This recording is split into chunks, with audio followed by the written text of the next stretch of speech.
Nous sommes au troisième jour de l'université d'été organisée par Riposte International dans sa 4e édition. Nous allons entamer cette première séance de cet après-midi du troisième jour,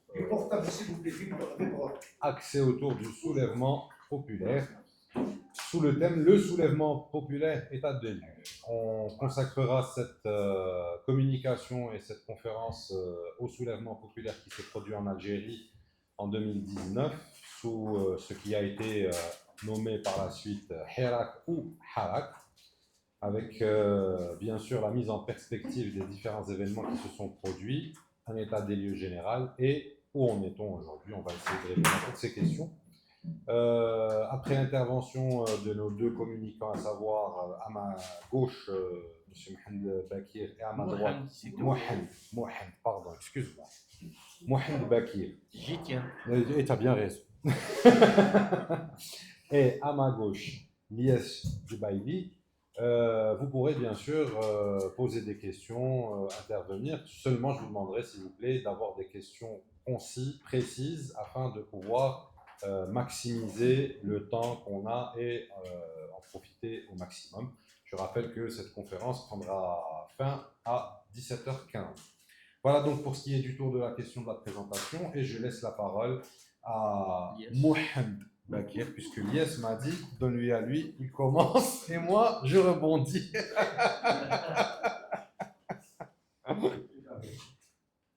Ah, il faut utiliser les deux. Alors celui-là, c'est pour l'enregistrement, et le deuxième, c'est pour les... Shukran, Sayyidi.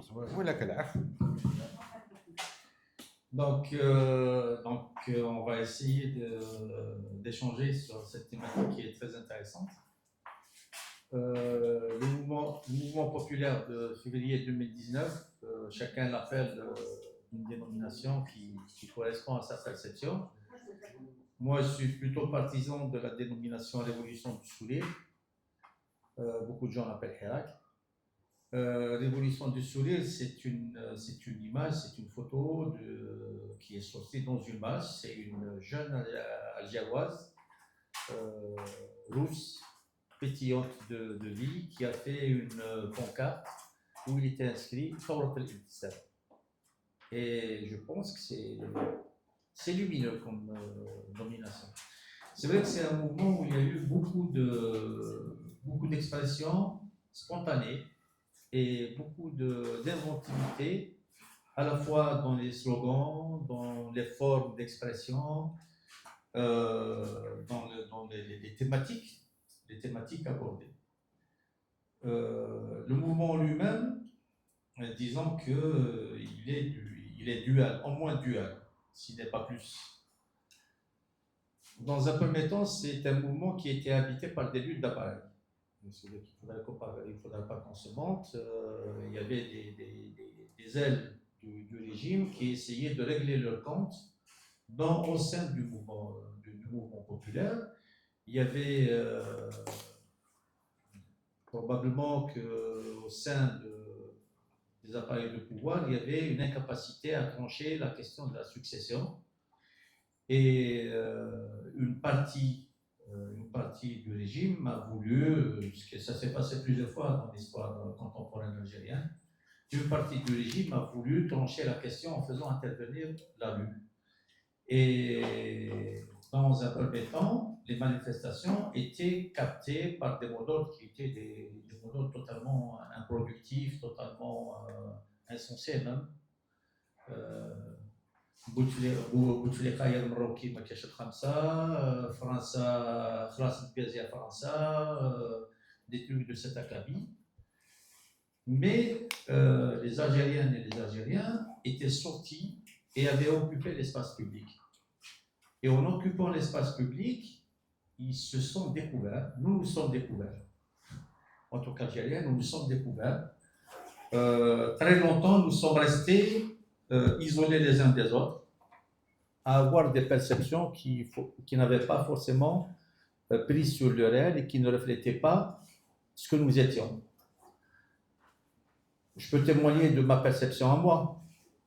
Très longtemps, je considérais que s'il y avait un mouvement, s'il y avait un surgissement dans la rue, il serait nécessairement violent.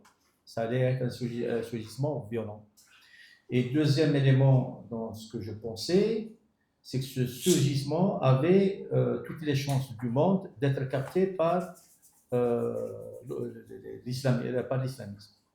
Ce qui fait que cette perspective, à la fois, il fallait espérer un mouvement populaire, parce que c'est la seule façon de contester le régime en place, mais en même temps, cette espérance s'accompagnait de craintes, à la fois cette crainte de la violence et cette crainte d'une récupération par un mouvement obscurantiste, conservateur, rétrograde, etc.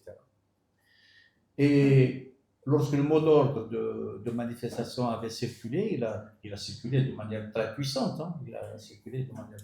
Ça a commencé, au début février, quasiment. Sur les réseaux, c'était plutôt mi-janvier, ça avait commencé sur les réseaux Facebook, des affiches d'appel au soulèvement. Au soulèvement. Ben, c'était un mélange d'espoir et de crainte. Donc, il y a l'espoir qu'il y ait un mouvement populaire puissant qui puisse rebattre les cartes, etc. Et en même temps, des craintes, parce que par exemple, en janvier c'était janvier 2011 qu'il y a eu les manifs qu'ils ont baptisés manifs de la faim. Je ne me souviens pas très bien de la date. Du moins avec le printemps arabe. Et il y avait des affrontements. Hein, il y avait des affrontements. En 2011. En 2011, il y avait des affrontements dans la rue. Ce qui s'est passé, c'est que lorsque les Algériens sont sortis, il n'y avait pas tout ça. C'est vrai qu'en termes d'expression politique, on voyait très très bien qu'il y avait des centres qui étaient à l'œuvre, parce que c'est des mots d'ordre qui étaient totalement hallucinants. Pourquoi les Algériens diraient de Bouteflika qu'il est marocain? Pourquoi l'Algérien lambda dirait ça? Si ce n'est pas des centres d'intelligence qui sont à l'œuvre. Pourquoi les Algériens diraient à la France c'est fini le gaz? Vous ne prendrez plus le gaz. Pourquoi les Algériens prendraient particulièrement à partie la France? Donc c'est clair qu'il y avait des centres d'intelligence qui étaient à l'œuvre. Et les Algériens, en se découvrant dans la rue, donc ils se voyaient, jeunes gens, jeunes filles, pères de famille, grands-pères avec leurs enfants sur les épaules, ouvriers, cadres, petits commerçants, conservateurs, progressistes. Et les gens se regardaient, d'abord en chien de faïence, ce qui veut dire que les gens ne comprenaient pas très bien comment on se retrouve dans la rue. Comment ça se fait qu'on se retrouve dans la rue? Et rapidement, ils prennent conscience de leur force. Et ils mettent en œuvre une rare intelligence collective. Très vite, les mots d'ordre commencent à changer. Donc, on a senti, il y avait à la fois les mots d'ordre qui étaient issus de centres d'intelligence et des centres d'intelligence antagoniques. On sentait très bien qu'il y avait des mots d'ordre qui venaient d'un pôle et des mots d'ordre qui venaient d'un autre pôle, mais toujours des mots d'ordre préfabriqués qui ne correspondaient pas tellement aux préoccupations populaires. Mais en même temps, il y avait petit à petit un surgissement de mots d'ordre qui étaient en résonance avec les préoccupations populaires. Donc, il y a la question républicaine qui émerge très vite. Il y a la question des libertés qui émerge très vite, des libertés et des droits. Il y a la question de mémorial de l'histoire. Le FLN doit partir au musée. Donc il y a un certain nombre de thématiques qui surgissent et qui font avancer le mouvement populaire. Passer la surprise, parce qu'une fois qu'on a découvert, surtout que lorsque le mouvement populaire pose des préalables, il a posé le préalable de l'action pacifique. Et si on se souvient bien, dans les premières semaines, il y a eu des tentatives de mener à la violence. Il y a eu, premier vendredi, il y a eu des véhicules Nimr, c'est ça, qui étaient stationnés au centre-ville à Alger. Alors les véhicules Nimr, c'est des véhicules c'est des Hummer qui sont fabriqués sous licence et sur lesquels étaient montés des canons à sang, des canons à ultrasons, une arme qui est interdite, internationalement interdite. Mais elle a été sortie pour pouvoir intimider les gens, pour pouvoir intimider le mouvement populaire. Et il y a eu des tentatives de mettre des tas de pierres, des réservoirs de pierres, un petit peu sur les itinéraires des marches, surtout qu'à ce moment-là, les itinéraires n'étaient pas dans un circuit éloigné des centres de pouvoir, mais les jeunes voulaient monter à la présidence. Et là, il y avait des tensions. Des pillages organisés. On a assisté à des scènes où il y avait des zones vertes. Je préfère utiliser ce mot parce que ça rappelle l'Irak, des zones vertes. Donc des zones qui étaient sécurisées, qui n'étaient pas libres d'accès. Et à l'intérieur de ces zones qui n'étaient pas libres d'accès, vous aviez des éléments qui jetaient des pierres sur les policiers. C'est qui est dans une zone sécurisée? C'est des policiers qui sont dans une zone sécurisée. C'est des policiers qui jetaient des pierres sur des policiers. Donc il y avait cette volonté d'entraîner le mouvement populaire vers la violence. Et l'intelligence des gens, c'était de refuser. C'était un préalable qui était posé, silmia. Il y avait un autre élément d'intelligence populaire, c'était de rester sur des mots d'ordre unitaires, de rester sur des mots d'ordre essentiels qui posaient la problématique de la mutation, de la transformation sociale, mais en même temps qui ne prêtaient pas à polémique ou qui ne prêtaient pas à antagonisme. Donc c'était un mouvement très unitaire. Et fait marquant, le premier vendredi, alors bon, il y a des histoires de temporalité. Il y a eu Khenchla autour d'un meeting où les gens, c'était le début de la campagne électorale, les gens ont voulu enlever le portrait de campagne de Bouteflika, et le portrait de campagne de Bouteflika était à côté du drapeau national. Il y a une phrase, il y a une phrase qui va rester, c'est c'est vraiment sa structure, c'est extraordinaire comment des petites phrases peuvent jouer en termes de structuration, en termes de maturation d'un mouvement social. Cette phrase, elle a résonné dans tout le pays. Ensuite, il y a eu de premières marches qui interrogeaient beaucoup à Khenchla, à Kharrata. Pourquoi ces marches interrogées? Parce que les éléments visuels qu'il y avait dans ces marches-là renvoyaient au mouvement d'Aroche de 2001. Et là, il y a eu beaucoup de questions. Pourquoi cette mise en scène d'Aroche était réapparue? Bon, ça a été des interrogations, mais ça n'a pas été plus loin. Et le 22 février, première marche, disparate, pas en masse, pas de grande masse, surtout centre-ville, 1er mai, un peu Bablouette, mais c'est pas massif. C'était déjà miraculeux parce que les gens s'attendaient à se faire massacrer. Et il y a eu des marches aussi dans d'autres villes. C'était aussi clairsemé comme rassemblement, mais c'était déjà une chose, c'était déjà une rupture que de descendre dans la rue. Ensuite, il y a eu le 1er mars. Le 1er mars, il commençait à y avoir la foule. Les gens commençaient à prendre confiance. Mais le déclic va être déclenché le 8 mars.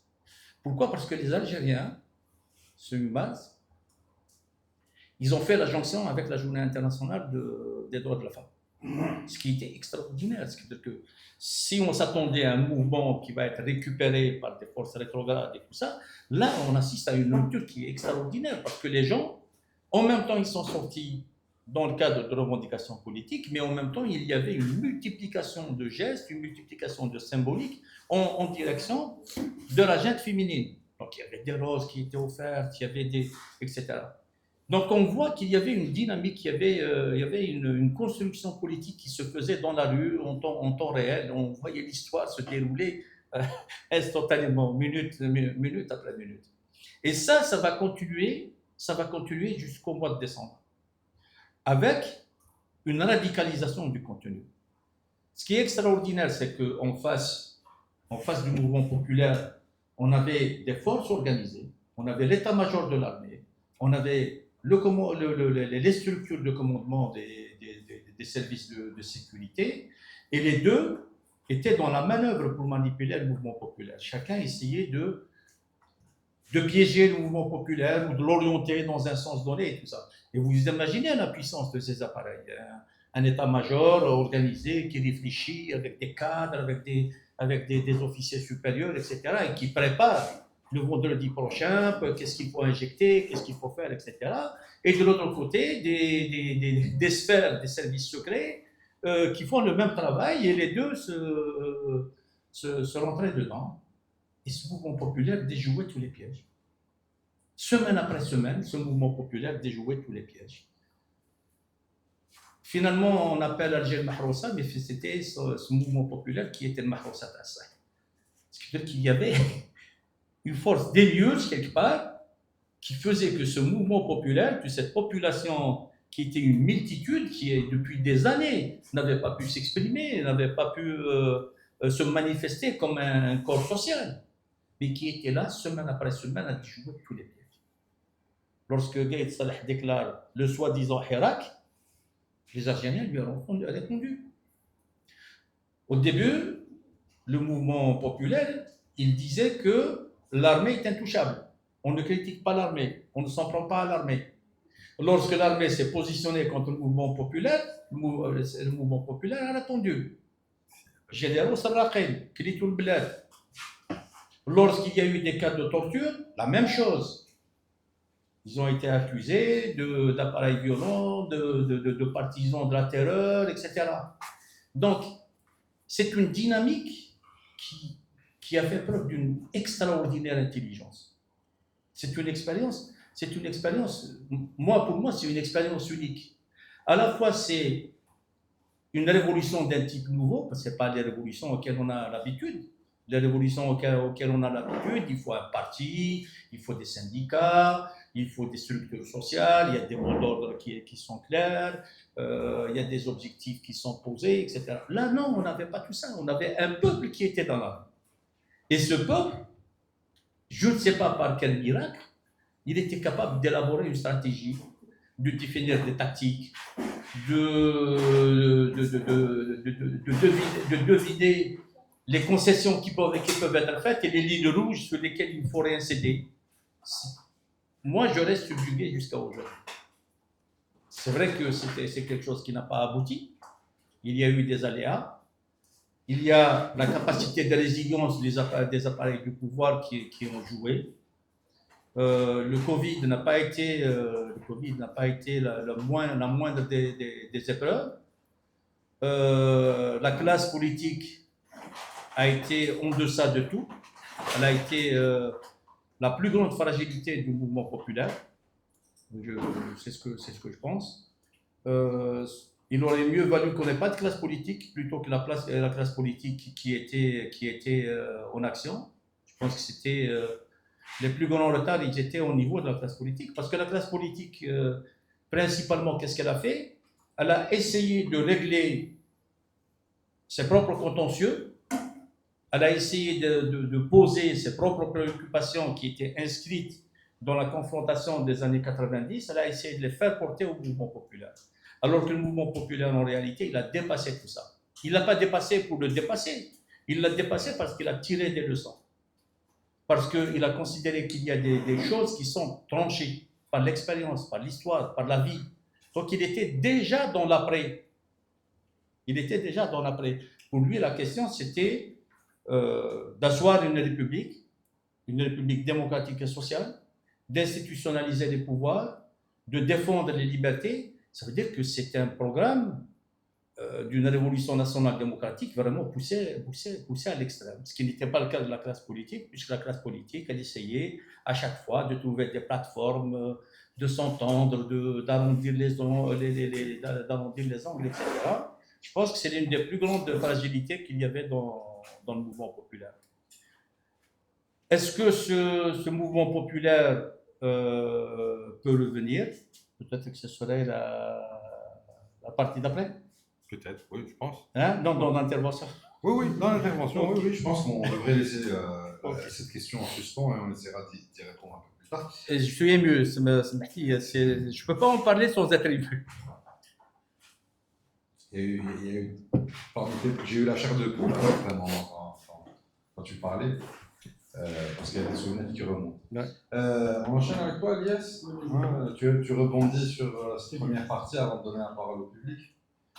Merci Champé, merci à Riposte International d'avoir organisé cette thématique combien elle est si importante, le soulèvement populaire, état des lieux. Merci encore aussi à Mohamed, merci parce que le débat il va être très très intéressant.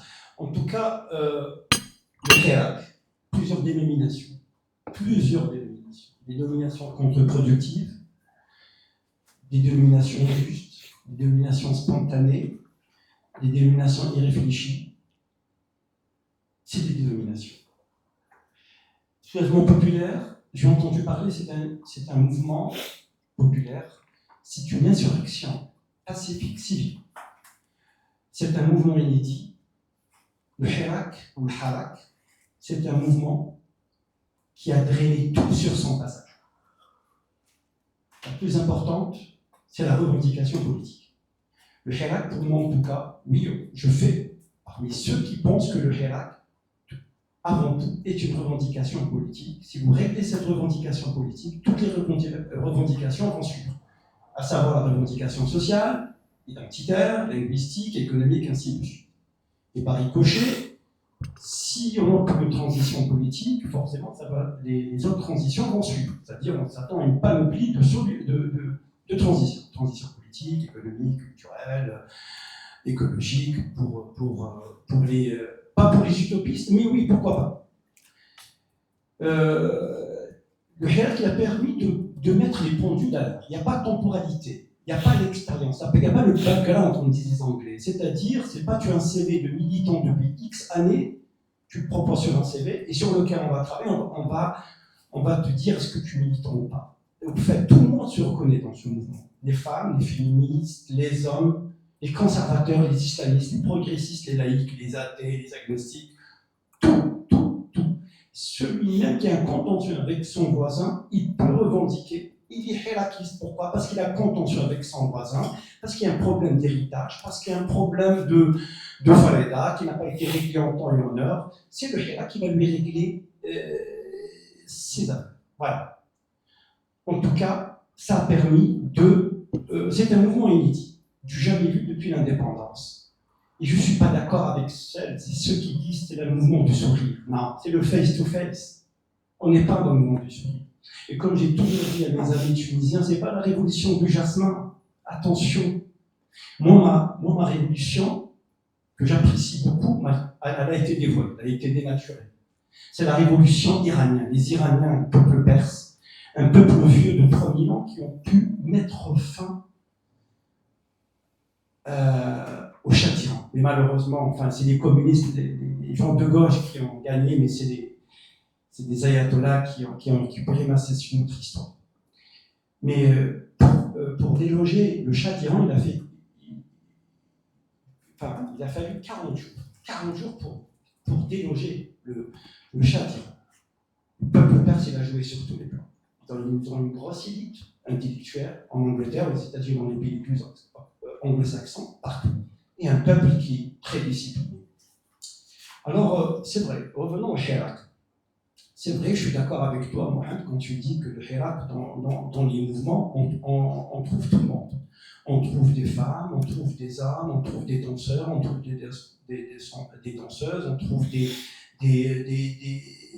indépendantistes, des sécessionnistes, des nationalistes, des patriotes, tout le monde. Parce qu'ils pensent que le Hirak, c'est une aubaine, c'est le seul cadeau du ciel, c'est un miracle qui est venu pour solutionner leurs problèmes. Maintenant, la question, moi j'ai assisté au Café des Impondérables, chez notre ami Youssef Zirel, et j'ai eu l'occasion de discuter d'ailleurs avec le cinéaste Bachir Deraïs. Et c'est lui qui l'a dit. Il pense que c'est une action qui n'est pas spontanée, le hirak. Que quelque part, ce n'est pas une action spontanée et par conséquent, ce n'est pas une action populaire qui a été travaillée dans les fins fonds, enfin, ou dans les antichambres des services de sécurité algériens pour mettre fin au 5e mandat. Voilà. Le coup de qui, venant de qui, on ne sait pas. En tout cas, c'est une action qui est spontanée, qui est provoquée. Mais on peut aussi rajouter que le hirak, il est né des entrailles du ras-le-bol. Des entrailles du ras-le-bol. C'est-à-dire un ras-le-bol populaire, quand vous avez un président qui représente un pays qui a été colonisé 132 ans et qu'il a fallu 7 ans pour avoir l'indépendance, et que vous avez un président qui représente un peuple sur un fauteuil roulant, alors bien hein, voilà, vous dites, elle est où notre dignité, c'est pas possible. Mais quelque part, au départ, les revendications étaient limitées. La fin du mandat, du 5e mandat. Et peut-être est-ce qu'il y avait des prémices d'abord, parce qu'il y avait le mouvement Barakat 2014. Peut-être aussi, je dis, moi j'ai pas été, mais j'ai assisté à des réunions disant que le mouvement Barakat, il est quand même, il peut être la source de cette militance. Il y avait pas mal de militants qui voulaient que le changement se fasse. Barakat. Alors, par rapport au slogan, il y a tellement de slogans. En tout cas, moi, ce que je garde, et je suis d'accord avec toi, Mohamed, et je suis d'accord avec, parce que je suis ancien membre du PADA, et puis j'ai participé aussi à la rédaction de la charte, et puis on a fait des nuits interminables. Le seul slogan, la seule revendication démocratique du hirak, c'est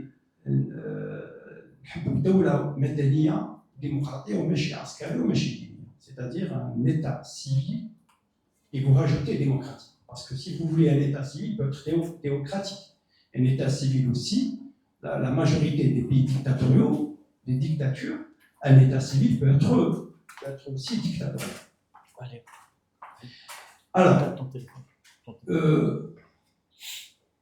maintenant, le hirak, on ne peut pas le transformer en parti politique. C'est pas possible. En revanche, on peut le transformer en mouvance politique. Une mouvance, il peut être une mouvance politique. Mais un parti politique, c'est pas possible. Le problème du hirak, au départ, c'est une révolution, c'est une horizontale.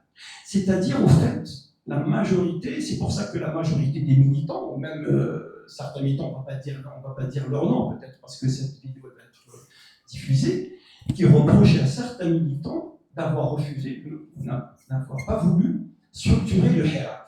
Et tout mouvement doit être structuré. D'ailleurs, la révolution du 1er novembre 1954, elle devait être structurée par tous les moyens. Et le congrès d'Assouan, il a permis de structurer la révolution le 1er novembre 1954. Pourquoi le hirak, on ne peut pas le structurer? Donc, pour le structurer, parce que lui, c'est l'horizontalité. Et l'horizontalité, c'est difficile qu'elle soit cernée par le pouvoir. Et quand on demande, il faut la structurer, donc un mouvement qui est horizontal pour le structurer, il faut qu'il soit vertical. Et s'il est vertical, c'est-à-dire qu'on identifie facilement les meneurs ou les leaders ou les dirigeants. Et par conséquent, on nous dit attention, il ne faut pas structurer le hirak. Pourquoi? Parce que la plateforme d'Adoxa, je me rappelais en 2001, l'exemple Kabyle, c'est un exemple flagrant, voilà, Belika, on nous a sorti des noms et tout. J'ai dit, c'est joli, mais bon, moi, je n'ai pas été dans cette région, moi, j'étais à l'étranger, mais peut-être le contexte kabyle est un contexte particulier, et les temporalités sont différentes, les process sont différents, et puis aussi, on peut apprendre de cette plateforme qui n'a pas abouti pour colmater les erreurs et avancer. Donc, un mouvement horizontal ne peut pas rester à vie. On ne peut pas sortir et faire des fêtes. Le vendredi, c'était un jour très important, mais c'est un jour non productif. Du coup, finalement, ça ne dérange pas le régime, ça ne dérange pas le pouvoir. Économiquement, après, les gens sortaient après la prière du vendredi. Et pour vous dire, moi, que j'ai rencontré pour la première fois Ali et Judy à Genève, dans un congrès, et c'est là où j'ai rencontré, il y avait pas mal d'éminents, voilà, on ne va pas dire des noms, parce que Judy, Voilà. Il y avait Abdou qui a posé la question très simple. Abdou il leur dit, mais pourquoi vous avez choisi le vendredi? Il n'y a que le vendredi. Il fallait choisir un autre jour. Peut-être il fallait laisser les vendredis, mais certainement, il faut innover. Après, il y avait le mouvement des étudiants le mardi, qui a bien abouti, mais après, il a été gangréné. Comment il a été gangréné? Parce que, au départ, c'était une action spontanée. Il n'y avait pas d'idéologie. Il n'y avait pas de voiture islamiste, conservateur, laïque, berbériste, peu importe. L'essentiel, ce qu'on voulait, c'est le changement. On voulait le changement. La revendication politique, il fallait changer. Et à partir du moment où il y avait certains slogans contre-productifs qui ont mis fin, oui, je dis bien qui ont mis fin, Doula Erhabia, tu peux la finir s'il te plaît, Mohamed doit la connaître. Doula إسقاط دولة عسكرية. نعم مخابرات إرهابية تسقط التهمة العسكرية تسقط الدولة العسكرية. J'ai jamais été d'accord. Parce que tout pays qui se respecte, il a ses services secrets. C'est que nous ne voulons pas de police politique. Elle voulait ce CSI. La police politique, nous ne voulons pas. Parce que celle qui a gangréné, celle qui a détruit le tissu social en Algérie, celle qui place, celle qui contrôle, celle qui fait des check-in, des check-out, celle qui place, celle qui fait des... C'est pas les services secrets, c'est la police politique, le police CS. Parce qu'un pays qui se respecte, il a ses services secrets pour sauvegarder le pays, les biens, c'est normal. Les grands pays, ils ont des services secrets. Je ne sais pas, comme le MI16, comme la DGSN, enfin voilà. Mais nous avons le police politique, à l'image de la Tchéka, dans des pays communistes. Mais j'ai dit, la police politique, il faut mettre fin à cette... c'est ça. Le but, c'est pas l'erreur... Enfin, notre fléau, c'est pas les services secrets en tant que même. Les services secrets sont instrumentalisés à la police politique. Donc, les services secrets, c'est comme si vous avez un arbre et vous avez une branche qui s'appelle la police, ici, c'est la police politique. Il suffit juste de casser, enlever cette branche et vous récupérez vos services secrets qui vont travailler pour le bien de l'État. Donc, Mukhabarat Erhabia, c'est contre-productif. Et moi, je ne vais pas dire qui derrière tout ça, je suis pas comptable du passé. Voilà, donc il faut avancer. Autre chose.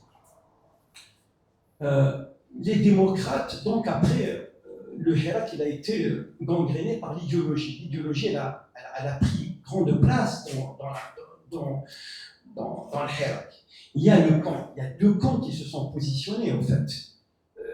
Il faut savoir, il y a aussi une dichotomie. Hein. Donc, quand je dis du dichotomie, ils me disent, mais non, tu te trompes, c'est quoi dichotomie? Parce qu'ils me disent, vous avez écouté Macron. Macron, au départ, il comprenait les revendications du Hirak, malgré qu'il quand même, il est pro-pouvoir. Mais il comprenait les revendications du peuple algérien. Même il y avait un article sur New York Times qui disait le Hirak. Donc, mais tout le monde disait une dichotomie. C'est quoi une dichotomie? Ça veut dire peut-être une vision différente. Peut-être le Hirak est beaucoup plus important dans le nord, hein, en Kabylie, dans les grandes villes, Alger, Oran, Annaba, Constantine, un peu Tlemcen et tout. Peut-être aussi le sud, mais pas assez, mais dans l'arrière-pays, à partir de 2020, quasiment, le Hirak, il a commencé à baisser dans son intensité. Pourquoi? Parce qu'il y a la Covid-19 qui voilà, ce fléau aussi, il fallait arrêter les manifestations. On ne peut pas manifester alors que la Covid-19, elle a fait des massacres au sein de la population mondiale. Donc il fallait trouver une solution. On a commencé à travailler, à organiser des émissions, mais tout en espérant que le Hirak va repartir. Le Hirak n'est jamais reparti. Est-ce que c'est un échec? N'est pas un échec. Je suis d'accord avec toi, c'est une action non aboutie. Est-ce que le Hirak est une nécessité historique? Oui. Est-ce que le Hirak nous a permis de le vivre ensemble? Je suis désolé. Mais je veux dire, on n'a pas de problème entre nous. De vivre ensemble, oui. Il n'y a pas un problème de vivre ensemble en Algérie. L'Algérie, c'est une société hétérogène, avec ses diverses variétés, variantes, culturelles, identitaires. et on n'a pas un problème. C'est que c'est le régime qui a instrumentalisé certains sujets comme la question identitaire et aussi la religion. Moi, je fais partie de ceux et de celles qui disent attention, il y a des sujets qui fâchent, qu'il ne faut pas les évoquer. Ah non, je ne suis pas d'accord avec vous. Pourquoi? Parce qu'il faut tout mettre à table. On ne veut pas se faire avoir comme dans les années 90 ou comme les années 88. Je suis désolé, dans les années 88, c'était une revendication socio-économique et qui a abouti à une revendication politique, d'où la création du multipartisme. Donc, il y a deux sujets qu'il fallait les mettre de côté. Oui et non, je ne sais pas. Peut-être oui, peut-être non. La question identitaire, parce que, après, je veux dire, la question identitaire doit être réglée dans le cadre d'une période de transition. Parce que, en tout cas, la matrice du peuple algérien, c'est une matrice amazigh. Moi, je fais partie de celles et ceux, je ne suis pas là pour ethniciser la terre. La terre, elle n'est pas à être ethnicisée. Et Dilo Nouren me l'a toujours dit, et je suis d'accord avec. Mais on est un peuple amazigh, le micronome c'est amazigh. Je ne suis pas pour ethniciser les terres, c'est-à-dire si un jour un Chinois il vient, il s'installe, ou des Togolais ou des Maliens qui viennent s'installer en Algérie, je ne veux pas dire que l'Algérie est une terre de peuplement, je n'ai pas dit ça, mais je veux dire, la matrice elle est amazigh, mais je veux dire, voilà, ça s'arrête là, point. La question identitaire doit être réglée. Quant à la question de la religion, on est des démocrates, on ne veut pas un islam politique. Le Hirak n'est pas habilité à régler la question de la décennie rouge et noire. Non, je suis désolé. C'est pas moi aussi qui l'ai dit. Des militants, depuis la première heure, qui disent faites attention. Parce que le Hirak n'est pas habilité. Il n'est pas suffisamment outillé pour régler le problème de la décennie rouge et noire qui doit être réglé dans le cadre d'une période de transition, justice transitionnelle, commission de vérité et justice. Je ne fais pas comme l'Afrique du Sud ou comme le Rwanda ou comme même en Ouganda ou dans d'autres pays, parce que chaque pays a sa particularité. Doit être réglé. Des réparations, qui est responsable? Je ne sais pas qui est responsable. Je ne sais pas. Je sais que les groupes islamistes, ils sont responsables, comme les agents de l'État, une partie des agents de l'État aussi, ils sont responsables. C'est tout. Une fois, moi, j'ai été contacté par une personne. Voilà, il m'a dit, votre oncle, il a été assassiné à l'université d'Alger. Je vais dire ça, le recteur, vous savez, vous devez prendre une position forte. J'ai dit que, vous savez, il a été criblé par 17 balles. Moi, qui l'a tué, qui l'a pas tué? Lui, il voulait présenter sa démission parce qu'il voulait pas que il voulait pas que l'université de Bebzoa soit utilisée par les services secrets, par le DRS. Voilà. C'est un espace universitaire, il peut être un espace de débat. Mais qui l'a tué, qui ne l'a pas tué, je ne sais pas. En tout cas, l'État est responsable parce que c'est un haut fonctionnaire de l'État. Est-ce que c'est l'État qui l'a assassiné? Est-ce que c'est les islamistes? Nous, on a eu des pressions pour dire que c'est les islamistes. Peut-être les islamistes, peut-être non, peut-être d'autres personnes. En tout cas, pour vous dire que le Hirak n'est pas habilité. C'est pas qu'il n'est pas habilité. On n'a pas un mandat.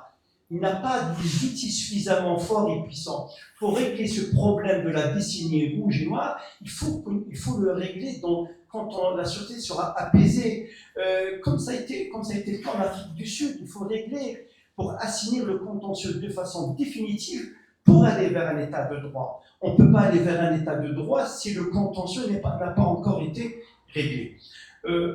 Alors, le Hirak, est-ce qu'il va revenir? Il ne va pas revenir.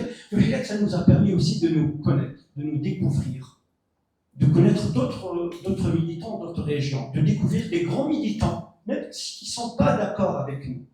Moi, j'ai discuté avec tout le monde, même avec les conservateurs. Je ne les appelle pas les islamistes par mesure de courtoisie, par mesure de propreté. Je sais, c'est des islamistes, parce qu'ils vont utiliser la religion à des fins politiques.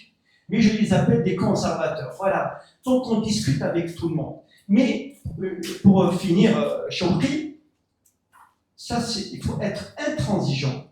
Je veux dire le Hirak. Et si on veut avancer, ce sont les préalables démocratiques.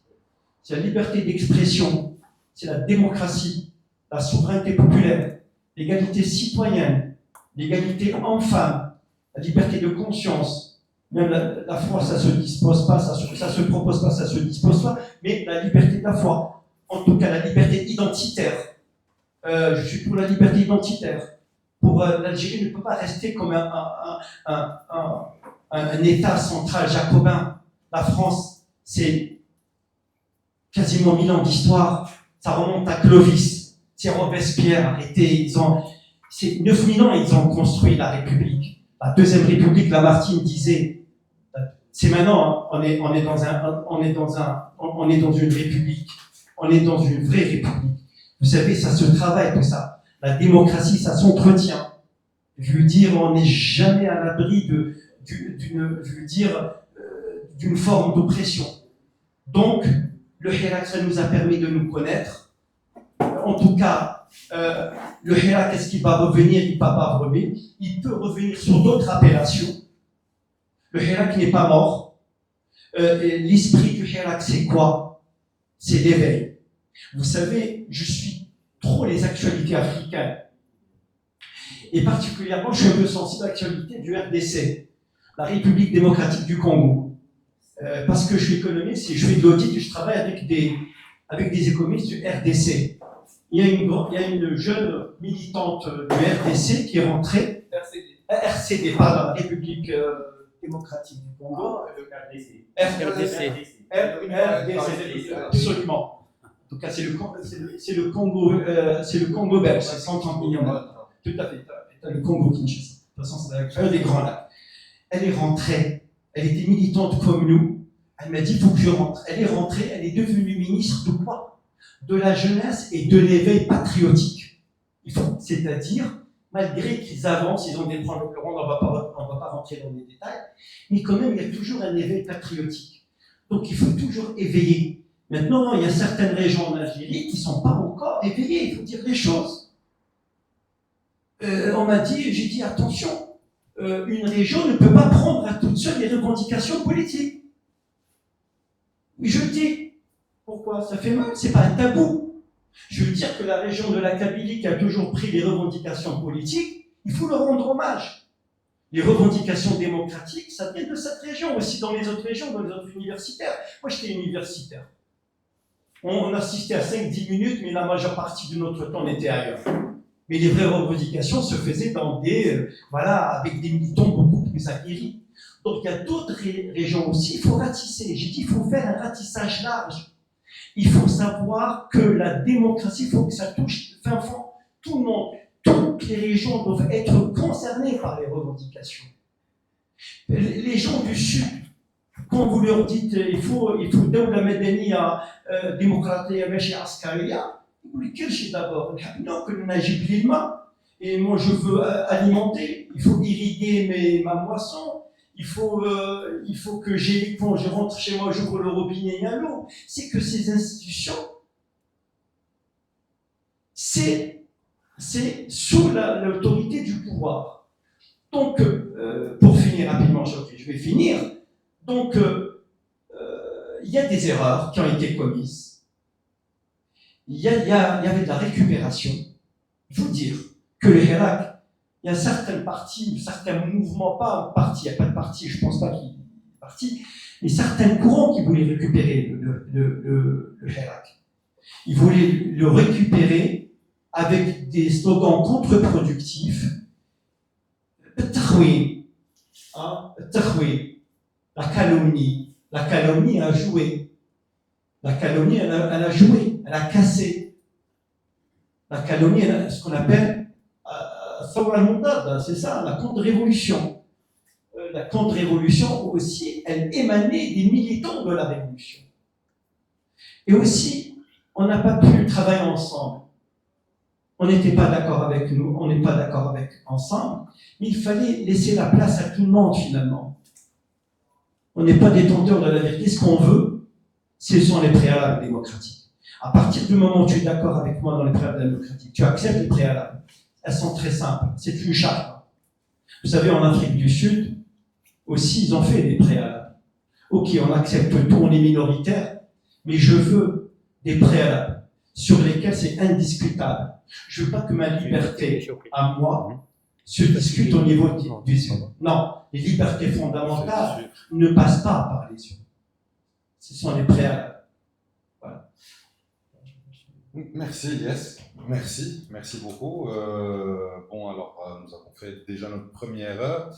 Je pense qu'on est arrivé aux questions. S'il y a des questions dans l'assistance, on pourrait attaquer les questions, ou des commentaires, ou des réflexions. Si ce n'est pas le cas, on peut enchaîner aussi sur la suite. Est-ce que la question qui avait été posée par Mohamed tout à l'heure, c'est à savoir est-ce que le Hirak pourra éventuellement réapparaître, ou sous quelle forme pourrait-il réapparaître? Donc, pas de questions, je suppose que bon, voilà, on va enchaîner. Donc, juste pour apporter un peu d'eau au moulin des deux intervenants, à titre d'exemple, sur les slogans non productifs, le micro. Tiens. Non, c'est bon, je prends.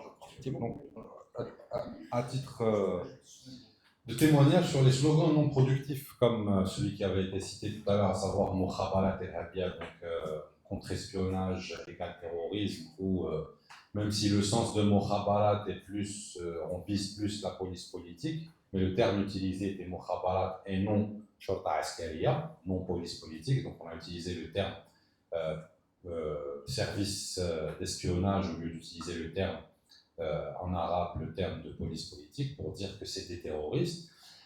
Alors c'est un témoignage, c'était un vendredi, on était dans la rue, il y avait juste devant nous, à 2-3 rangées, un groupe de militants qu'on pourrait assimiler, de par leurs habits, à une tendance islamo-politique, qui ont commencé à scander ce slogan, à crier fort Mokhabarat el-Habia, Tasqat al-Dawla al-Askaria. Les services sont des terroristes et que chute la junte militaire. Alors, dans cette foule, on était à peu près au marché, donc on était à peu près à portée de vue comme ça, environ une centaine de personnes. À part le groupe de la dizaine, personne ne scandait quoi que ce soit avec eux.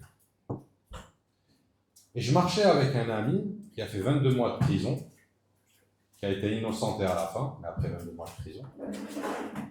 Et dès qu'il y a eu un petit moment de silence, il a crié « Dawla Madaniya Machi Askaria ». Donc, État civil, État de droit, et non État militaire, junte militaire. Et là, c'est toute la foule qui a repris. Et c'est de ce genre d'exemple qu'on parle de cette intelligence collective qui existait au sein de ce mouvement-là, même s'il n'y avait pas de structuration.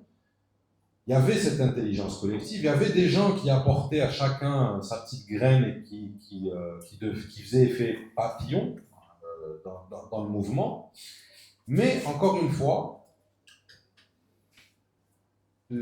ce rôle de révolte populaire, à mon sens, cette mobilisation populaire dans la rue, n'avait pas pour rôle d'apporter une solution politique, ni de donner une direction politique.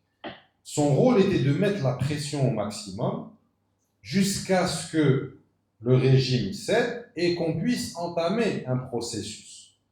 Malheureusement, derrière, la classe politique, comme disait Mohamed, n'a pas été à la hauteur, n'a pas réussi à accompagner ce mouvement, à lui donner le souffle nécessaire jusqu'à la fin. Et puis, deuxième, autre grande problématique, c'est la pandémie, qui au fait a supprimé le moyen de communication existant chez cette foule-là. On a une question. Ah voilà, j'ai une question, c'est bien. Ah.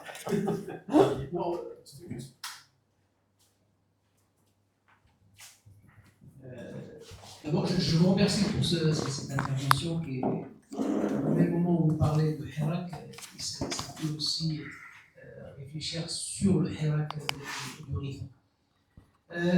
Le hirak, c'est un mot arabe qui vient du mot harraka yuharriku.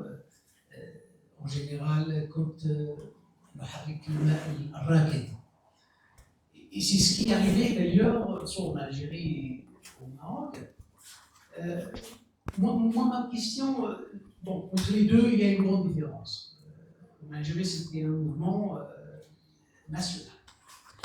Par contre, au Maroc, c'était des mouvements régionaux.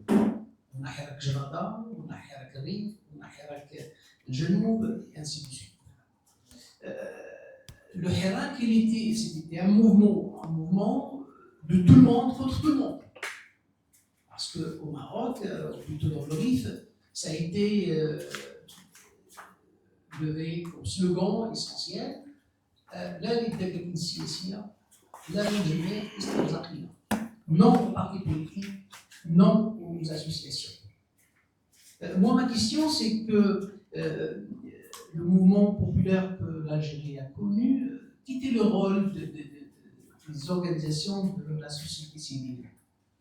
Ils étaient dans l'extérieur, c'était quoi leur rôle et aussi comment ils ont attribué à ce mouvement.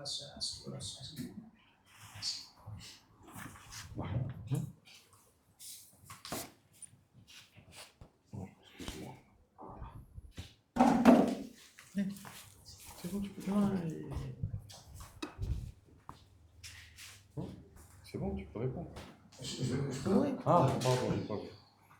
Moi, je posais deux questions. D'abord, par rapport à notre ami, le Hirak, mais tout de même, c'est مشتق من الحركية, bouger, mouvement. Sauf que je pense que, et dans le Maroc, et en Algérie aussi, ils ont préféré donner cette connotation de Hirak pour ne pas dire révolution, tout simplement. Et tkhzi, pour minimiser l'ampleur du mouvement. Donc, d'un côté. Alors, pour nous, je pose une question parce que c'est la question qui est souvent posée quand on entend des discussions sur TikTok, sur les réseaux sociaux. Il y a aussi qui sont infectés par la police politique, d'Uber, électoraliste, c'est le terme qu'on utilise en Algérie. Tout d'abord, est-ce que le Hirak n'a pas été manipulé? Parce qu'on pose la question.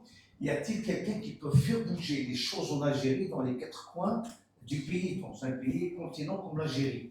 Souvent, des gens qui veulent discréditer ce mouvement qui se pose la question, est-ce que ça n'a pas été comme l'événement d'octobre 1988, bien que moi j'ai écrit sur 88, je crois au mouvement de 88, j'ai toujours dit que, pour ma part, que c'est des mouvements qui ont été peut-être à la base initiés par le pouvoir, sauf qu'il a échappé au contrôle du pouvoir. Le fils a été encouragé par le pouvoir, il a échappé au contrôle du pouvoir. Octobre 88 a été initié probablement par des clans du pouvoir, et par la suite, il a échappé au contrôle du pouvoir. Est-ce que le Hirak n'a pas été initié? C'est une question qui est posée. Que je m'imposais dans l'ouvrage de l'Écosse internationale, le regard croisé. Même slogan à Naba, Socrates, à Oran, à Alger, d'accord, oui. est-ce que les gens aussi fortes que tout d'un coup a été arrêté par je vous remercie. Encore une question?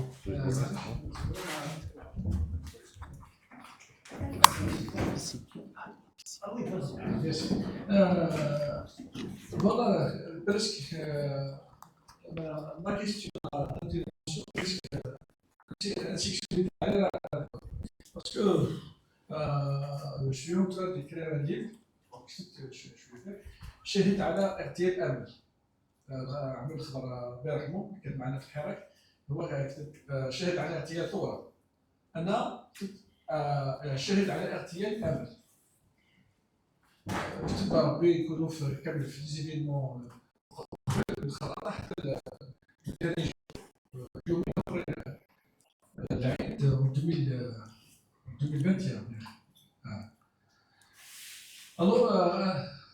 اناليزي ديالها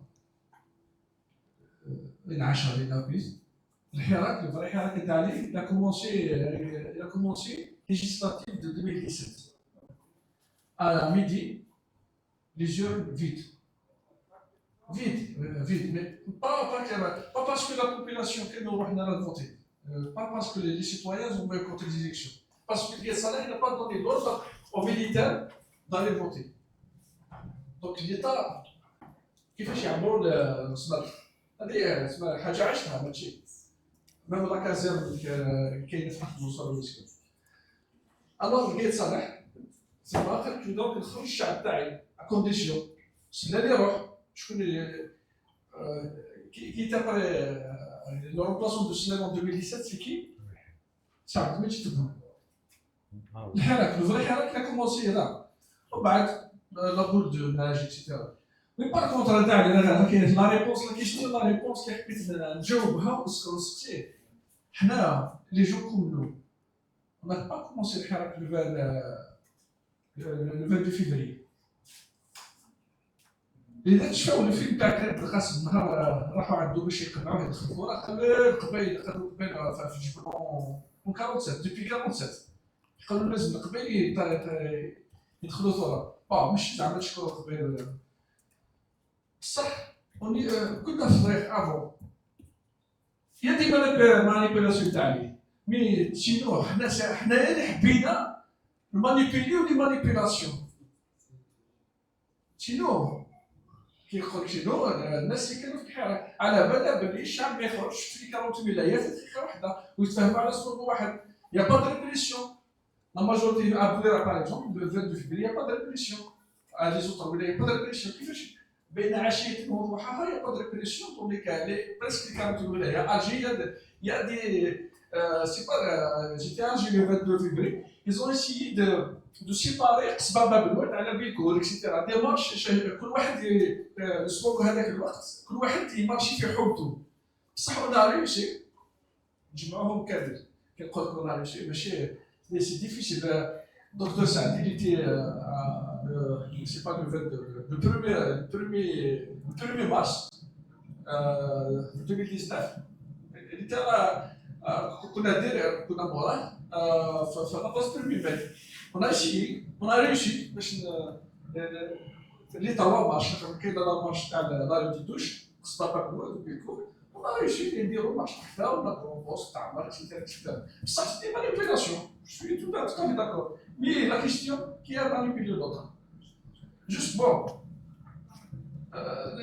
le 22 et الدراما ولا الحاجه اللي كيما يقولوا اللي توجع لو مارس خاطر لو 22 با فريمون ناقصه شويه لو 1er مارس ناقصه شويه مي الحراك تاع الصح سي لو 8 مارس لو 8 مارس نهار خرجت المرض مع راجل وراها على بالك لا مارش دو 8 مارس 2019 اللي كانت تما بدات 7 دو ماتان 7 تاع الصباح ما كانش فينا خطور جايين خلاص لو 8 مارس تاعي ولا شد ناس شراه معاك لكن بوست خلاص لي فام مراه ما جبتش شعرها هزه دي فلور لي فام كيقول لك لي فام كاع لا فام الجيريان لو مارس هي الاولى وراها راجل جو سو كمان حتى حزه ليبوك قالت لي جي كومونيكي قالت لي جي كومونيكي بوشاشي ما دي allez vous les femmes d'abord وحنا وراكم le 8 mars حزام qui était un vecteur de l'intervention des deux clans.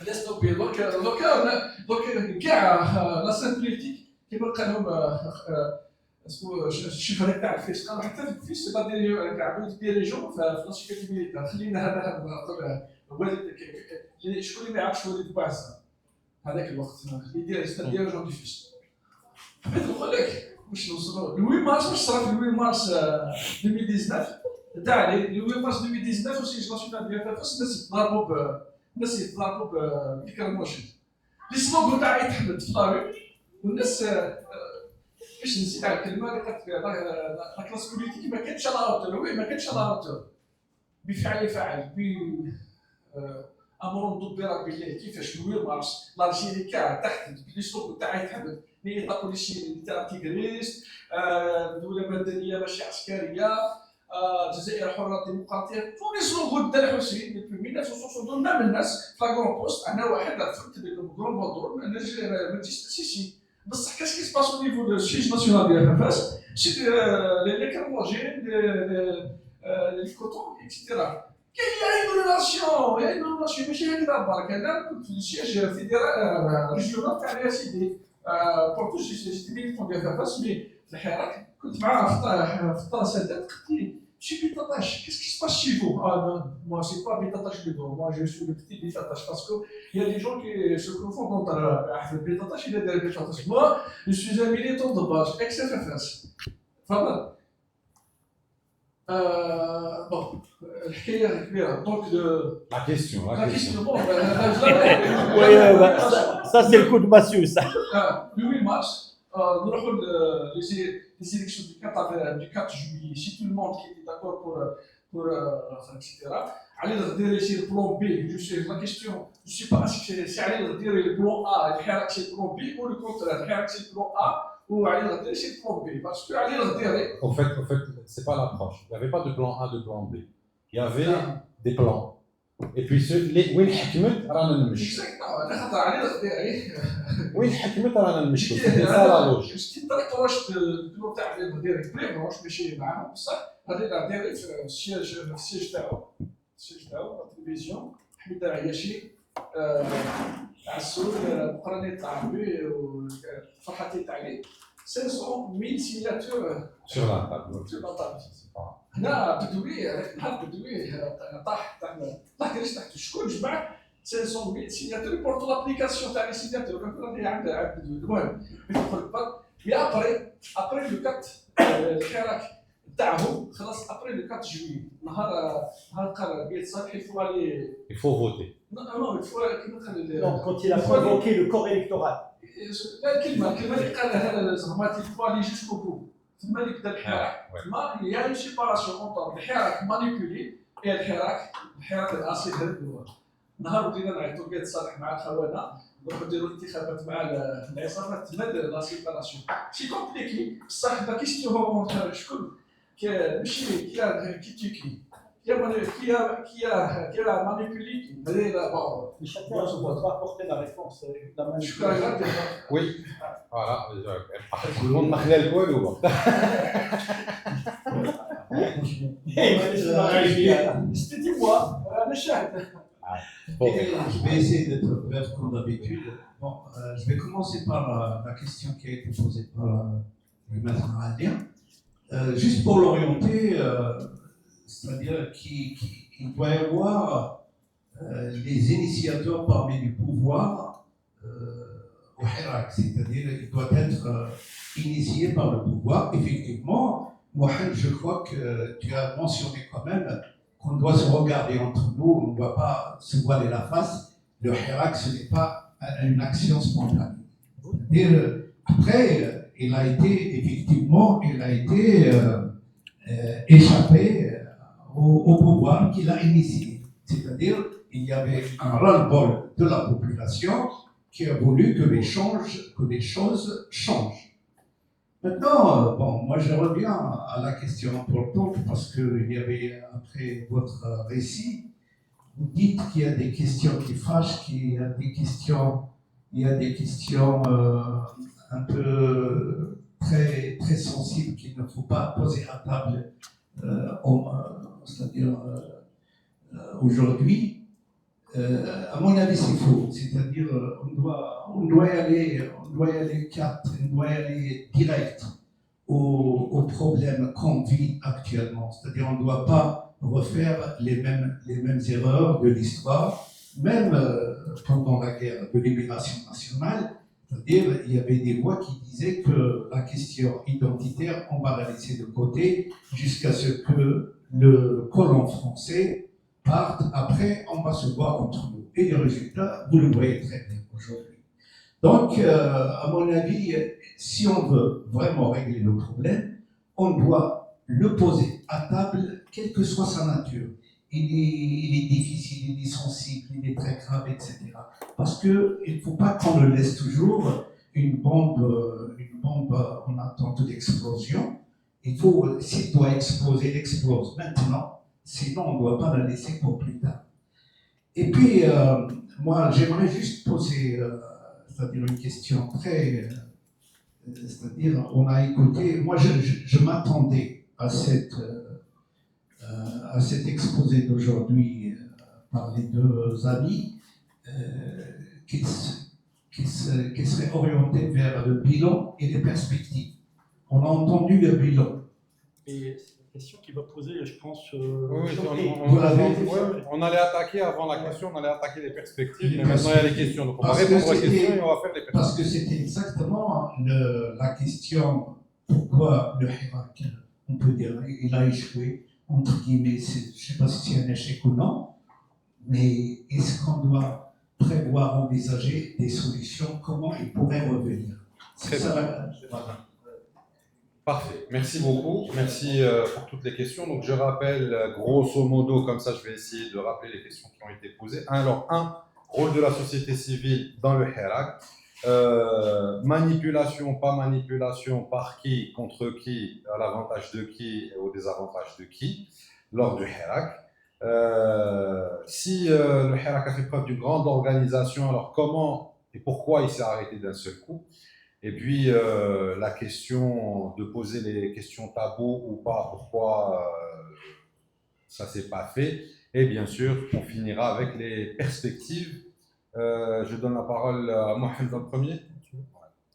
Donne le micro. Oui, je te donne tout, le micro, je t'ai déjà donné. On a déjà donné. Ah, non, c'est bon. J'ai pris de l'avance. Il faut qu'on fasse la technique aussi. Non, je pense qu'il ne faut pas s'enfermer dans des problématiques qui sont superficielles, à mon avis. Hein. Qu'il y ait eu des jeux dans le Hirak, c'est indéniable. Mais il ne faut pas oublier que le Hirak est un mouvement social, et c'est un mouvement social d'ampleur. Donc, en même temps qu'il y a des clans du pouvoir ou des protagonistes du pouvoir qui ont joué, il y a aussi des forces sociales qui ont joué, et il y a la dynamique propre à ce soulèvement qui était là. Et c'est l'ensemble qu'il faut voir. Parce qu'il ne faut pas s'attacher à dire oui, c'est manipulé, ça a été déclenché, ce n'est pas déclenché. Ça a été déclenché au Darat Alioum. C'est clair, parce que ça a été déclenché, ça les a dépassés. Le calcul qu'ils ont fait était complètement faussé. Et il faut essayer de voir que dans ce mouvement social, il y avait des logiques qui étaient différentes. C'est-à-dire qu'on a affaire à un peuple. Et un peuple, c'est des strates sociales qui sont différentes, qui ont des intérêts différents.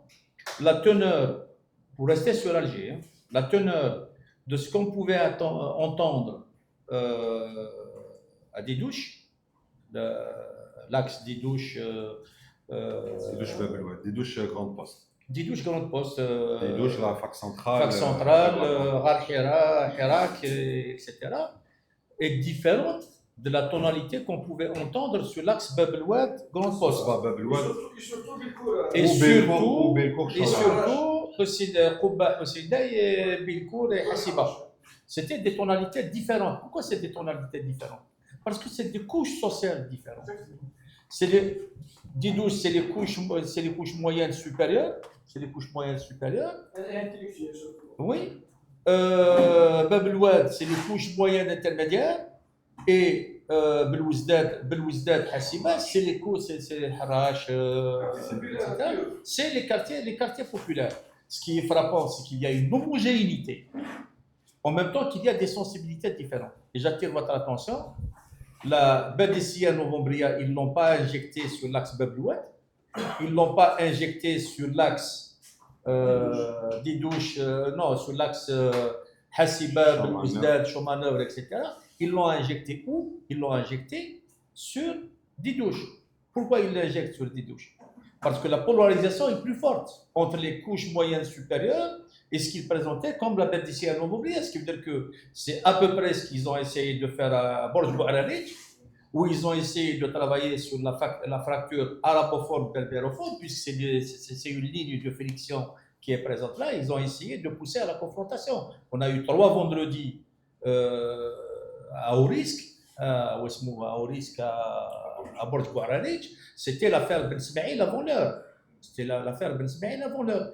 Et ce qu'on a vécu sur des douches, c'était une tentative de ce type. C'est-à-dire qu'on injecte un courant soi-disant bédicien ou bombrier, je ne sais pas ce que c'est comme. C'est un alien politique. On l'injecte où? On l'injecte dans l'endroit où on va avoir les couches moyennes supérieures qui sont présentes. Donc la stratégie de fracture, de provocation, de fracture du mouvement, elle était là. Et le mouvement populaire a déjoué tout ça. Le mouvement populaire a déjoué tout ça. C'est extraordinaire, ce qui veut dire qu'il y a une intelligence dans ce mouvement-là. Et là, c'est les réseaux sociaux qui ont joué. Je peux ne pas être d'accord. C'est les mouvements sociaux, c'est les réseaux sociaux qui ont joué. Ça permettait d'homogénéiser, et c'est ça que la classe politique n'a pas compris. Elle pensait qu'elle était incontournable, que c'était elle qui pouvait donner le là, alors que les jeunes se sont donné le là. Le fait que la harga s'arrête durant le mouvement populaire, le fait que Nas, au lieu de l'Espagne, qu'il veut dire qu'il y avait des barrages pour empêcher les gens de venir sur Alger, et les jeunes de Boumerdès, par exemple, qu'est-ce qu'ils ont fait? Les barques qui servaient pour fuir le pays, eh ben, ils les ont utilisées pour venir sur Alger par le littoral. C'est-à-dire qu'il y a une forme d'ingéniosité qui est extraordinaire, sur laquelle il faudrait quand même s'arrêter. Les questions qui se posaient, c'est des questions qui sont normales. C'est un mouvement social. Le mouvement social est porteur de contradictions. Donc on va avoir des expressions différentes. Je vais vous donner un exemple. Il y a le mot d'ordre Madaniya Machi Askaria qui est sorti. Et le mot d'ordre Madaniya Machi Askaria, état civil et pas militaire, et polysémique, au terme politique, il est polysémique, c'est-à-dire qu'il peut être interprété de manière différente. D'accord? Et ça pose problème. On avait un petit noyau ici dans la diaspora, on avait un petit noyau, on essayait de travailler sur une plateforme politique. On l'a appelé l'Alliance des démocrates algériens, l'ADA, et ça nous posait problème. Le mot d'ordre qui était balancé comme ça nous posait problème. Quelle attitude adopter? On va s'en démarquer, on n'est pas d'accord, c'est ça? Non, c'est pas ce qu'on a fait. Pourquoi il nous pose problème ce mot d'ordre? Parce qu'il n'est pas clair, c'est-à-dire qu'il peut être inscrit dans un esprit de rejet de l'état civil lui-même. Il peut être inscrit dans cet esprit-là. Ça veut dire qu'il peut être inscrit dans une projection théocratique. Comment on peut régler le problème? Donc, c'est ce que je vous dis. Soit on se met dans la déchirure, ce que veut dire qu'on dit, on rejette et on s'en fout. On dit, nous, on ne reprend pas ce mot d'ordre-là. OK. Ou bien, on dit le mot d'ordre est juste, mais sa formulation pose problème, et il faudrait trouver une manière de surmonter cette imprécision. C'est ce qu'on a fait au niveau de l'ADA. Comment on l'a fait? Le mot d'ordre recoupe un moment historique de l'Algérie, qui est celui du congrès de la Soumam. On a demandé à un artiste de nous faire un portrait de Abel, le fameux portrait de Boustache. On lui a demandé de nous faire le portrait.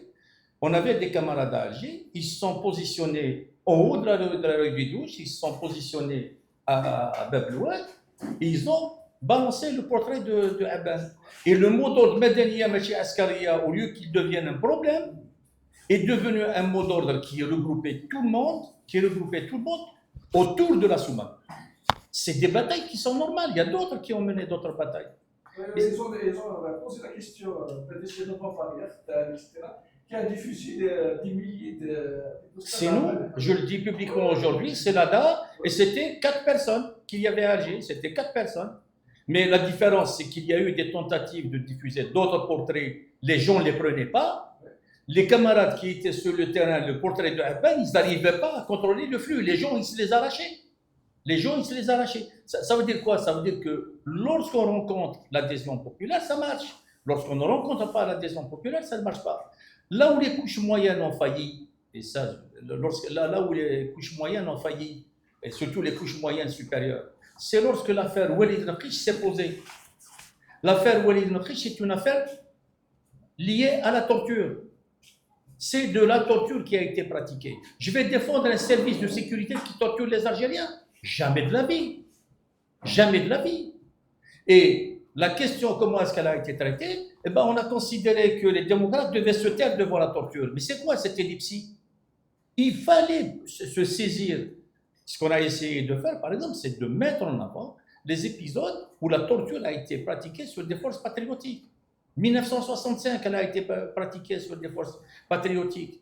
Les enlèvements de 62, il y a eu des dirigeants du FLN qui ont été enlevés, qui ont été déportés au sud. Durant les années 70, la torture a été pratiquée. Donc il fallait condamner. Il fallait se saisir de l'affaire Nakhish et condamner. Ce que les couches moyennes supérieures n'ont pas fait. Ça veut dire qu'on a abandonné la question de la torture à des forces qui pouvaient être dans une autre logique que le mouvement populaire. Et ça, c'est une faiblesse. C'est là, par exemple, que la classe politique ne joue pas son rôle, ou les intellectuels ne jouent pas leur rôle. On n'est pas dans une assemblée, je ne sais pas, un parlement ou quelque chose. On est dans le peuple. On est le peuple. Et dans le peuple, les questions qui se posent, il faut les régler concrètement. Il ne faut pas théoriser. Il y a un problème, il y a un mot d'ordre qui pose problème. Et ça, le peuple, il l'a fait. Ça, le peuple, il l'a fait concrètement, à chaque fois, à chaque moment, à chaque semaine. Mais il manquait quelque chose, il manquait le fait qu'il fallait synthétiser. Là, on n'a pas encore réussi à le faire. On n'a pas réussi à synthétiser le projet, la dynamique populaire, dans des questions toutes simples. Par exemple, les 132 ans de colonisation ont été synthétisés dans le mot d'ordre d'indépendance. L'istiqlal al-watani, c'était clair. Il fallait se mettre sur ça. Dans le Hirak, on n'est pas arrivé à ce stade-là. Pourquoi? Parce qu'on a des fragilités qui nous sont propres. À mon avis, ce qui vient, c'est quelque chose qui va tenir compte de ces limites-là. D'abord, on sait qu'il y a des forces qui sont étrangères au mouvement populaire qui peuvent l'intégrer, qui peuvent agir. Ça, c'est réglé puisque les gens, ils ont pris l'habitude. Quand vous avez, par exemple, la démission, quand Bouteflika a été démissionné, les affidés du régime, ils ont voulu entraîner les gens dans un mouvement de joie. Ils ont sorti les voitures, les klaxons, etc. Ils sont descendus sur les grands artères. Ben, il a fallu qu'un petit pizzaiolo, c'est un jeune pizzaiolo, qui a vu une télévision qui faisait un direct. Une journaliste étrangère.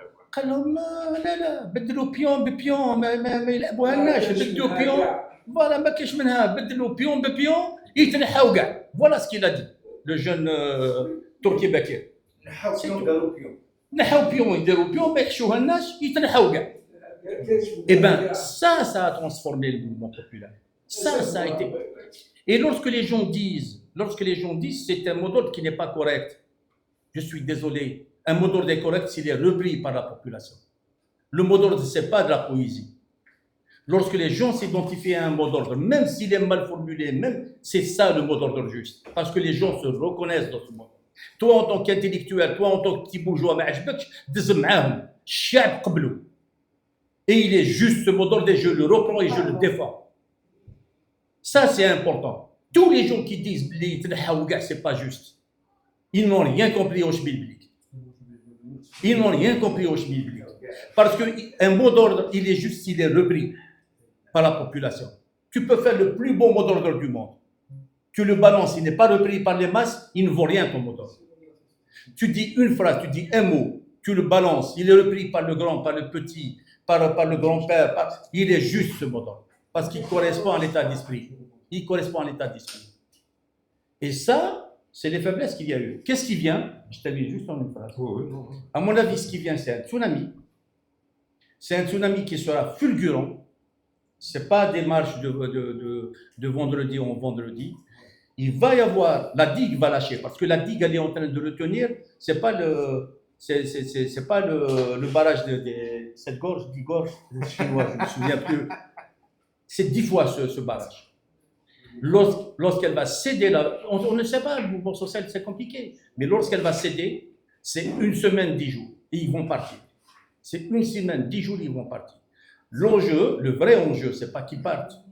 Le vrai enjeu, c'est qu'on soit capable de rester silmiya, de rester dans la volonté de vivre ensemble, de rester dans un esprit constructif pour mettre sur la table tous les problèmes et essayer de construire quelque chose de viable. La transition, c'est pas un mois, c'est pas une année, c'est une ou deux générations. C'est une ou deux générations. Ce qui veut dire que c'est pratiquement ce qu'on a vécu de l'indépendance jusqu'à aujourd'hui, la transition. Et il faudra qu'on ait le souffle et que l'intelligence pour la construire. Merci Mohamed, merci beaucoup. Bon, je suppose qu'il a répondu à une bonne partie des questions. Je donne la parole aussi à Lies pour apporter aussi quelques éclaircissements et puis son avis, parce que j'ai vu qu'il disait non, il n'était pas d'accord sur Tout à fait. Moi, je fais partie des militants quand même, pas en Algérie, mais sur la place de la République. J'ai connu toutes les agoras, même Mohamed il m'a invité à son agora, même celle de Bemziane, double rupture, même les agoras de l'Algérie debout. Je dis quand même, j'ai une idée, et j'ai travaillé avec tout le monde, hein. Tout le monde. Je travaille avec les islamistes en leçon pour les comprendre, avec les conservateurs, avec les berbéristes, avec les démocrates, avec les progressistes. J'étais à Genève, j'étais à Londres. Donc, je me permets moi-même, hein, bien sûr, et puis toute proportion gardée, d'avoir une idée, j'essaie d'avoir une idée juste. Dans toute révolution, il y a une contre-révolution. Dans toute révolution, il y a des manipulateurs de masse. Les manipulateurs de masse, ceux qui détiennent la force. Donc le pouvoir, il a ces manipulateurs de masse. Le premier slogan, pour moi, que je trouve, c'est un slogan bateau. Bateau, j'ai posé la question, ça veut dire quoi? C'est-à-dire quelqu'un qui sort d'une grande école, de l'école nationale d'administration, qui me dit familia, marié, 2 enfants, il travaille pour les institutions de l'État algérien, tous. C'est-à-dire que nos parents, mes parents étaient des simples fonctionnaires à la Sonelgaz. Pour l'État algérien. Malheureusement, l'État algérien, il est confisqué par cette caste ou cette État, peu importe. Donc, il faut faire très très attention où est-ce qu'on va mettre le curseur. Ça veut dire quoi? À quel stade? C'est-à-dire un énarque, quelqu'un énarque, penseur, qui travaille dans une cellule de réflexion pour relancer l'économie de son pays, pour étudier la sociologie de son pays, pour faire l'équilibre des forces économiques dans son pays, pour étudier le contre-politique. Il dans des institutions.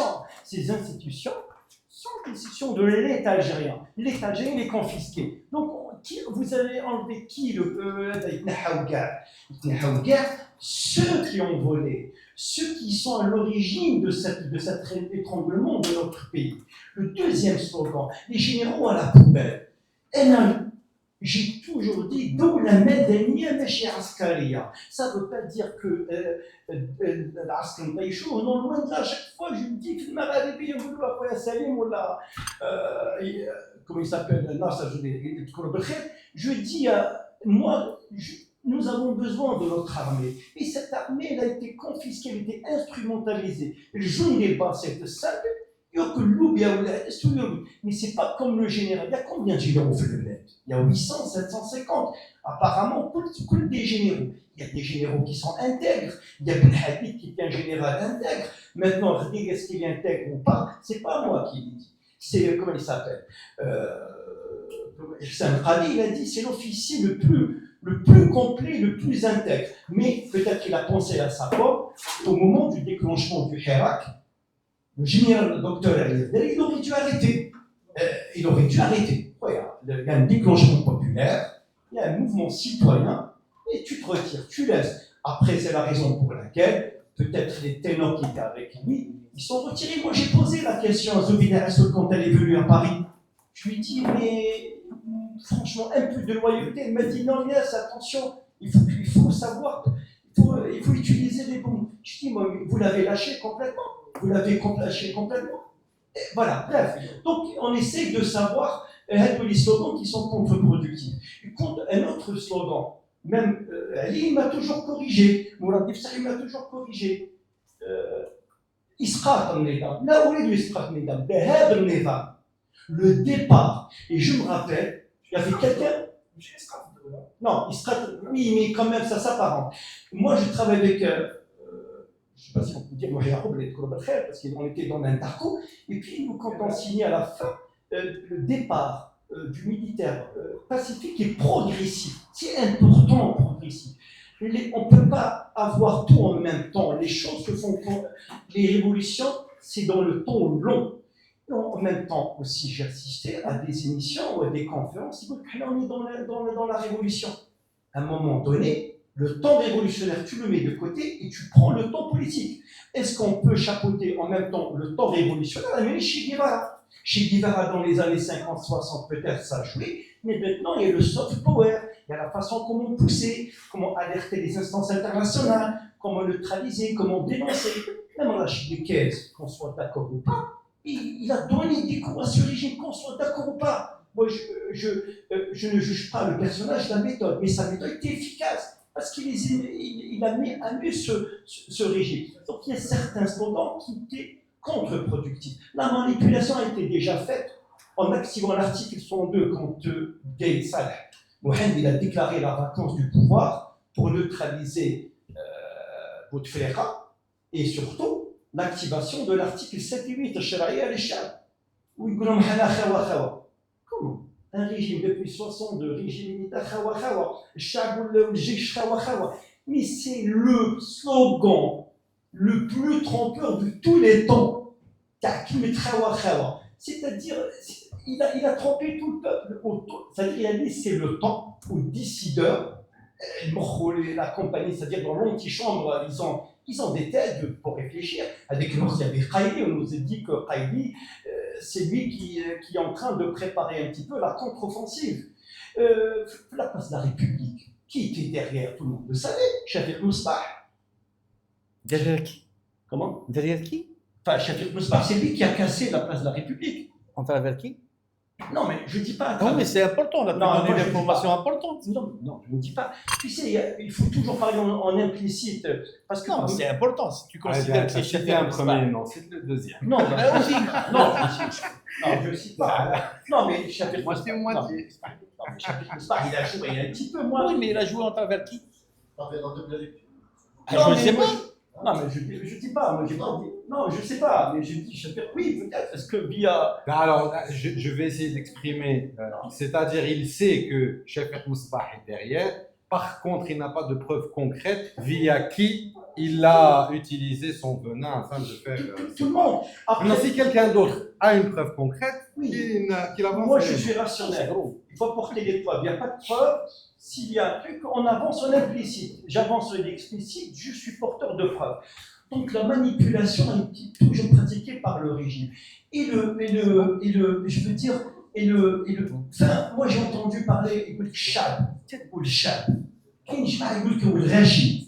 Qui est la populace? C'est-à-dire, même la dénomination était une dénomination discriminatoire. J'ai entendu que le régime, le régime ne comprend pas, et que il y a d'autres personnes qui disent la population. Je suis désolé. Quelle réalité qu'il regardait ces gens-là? Non, mais moi, je Non, mais c'est ça, moi, je suis tu reprends comme ça. des trucs. Non, sérieusement, tu reprends des trucs. Ces gens-là, ils le regardaient quoi? Ils regardaient le peuple qu'on voyait dans les rues algériennes. Les millions de gens qui sont sortis, qui discutaient entre eux, qui fabriquaient leur propre mot d'ordre. ما على باليش بربو انا اللي يقول لي غاشي اللي يقول له غاشي اللي يقول لي غاشي يروح يدز معاهم.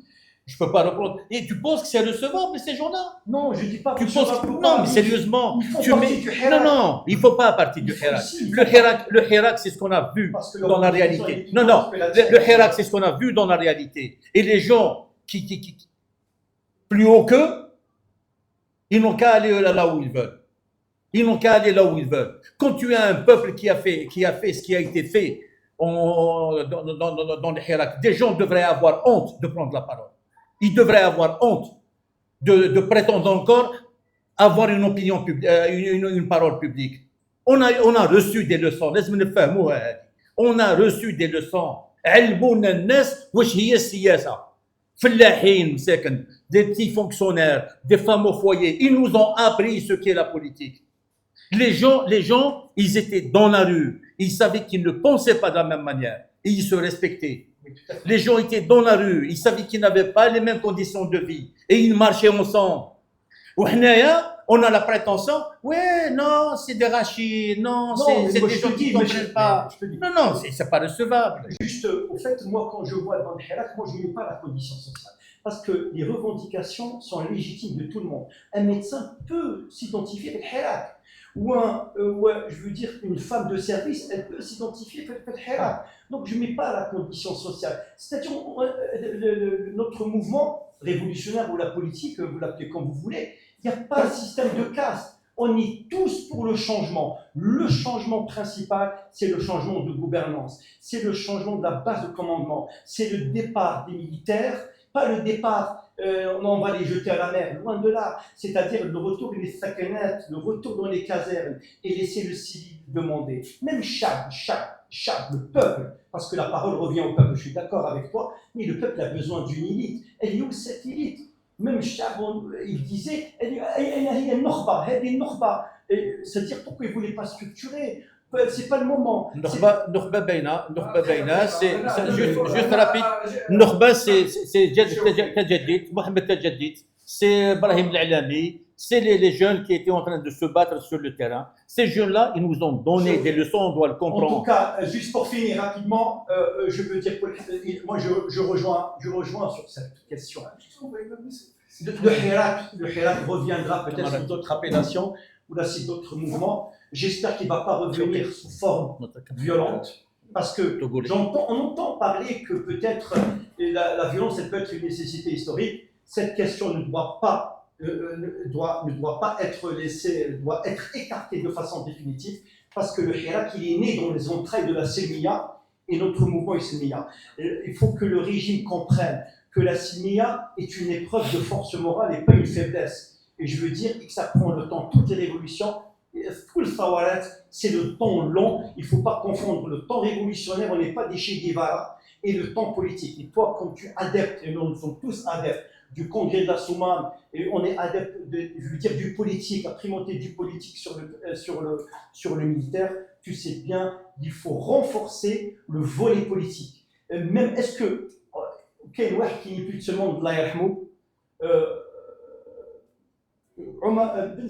الله يرحمه, enfin une fois dans une maison de cas, enfin il m'a dit, mais si, imaginons, tenez les clips, qui va gérer, comment on va mettre en place une transition, cette assemblée constituante, qui sera présent dans cette assemblée constituante, qui sera présent, qui sera majoritaire, quelles sont les revendications. Donc c'est très très compliqué. Je pense qu'on a appris les leçons du passé, il y a des ordres qui ont été commises, les perspectives, une seule perspective,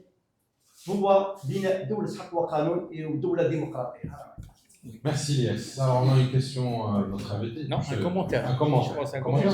commentaire. Oui. Alors je vous en prie. Je vois que le débat est très très passionnant et c'est très intéressant. Et ça nous amène à savoir un peu, effectivement, c'est des leçons que nous apprenons pour voir comment on gère les mouvements sociaux.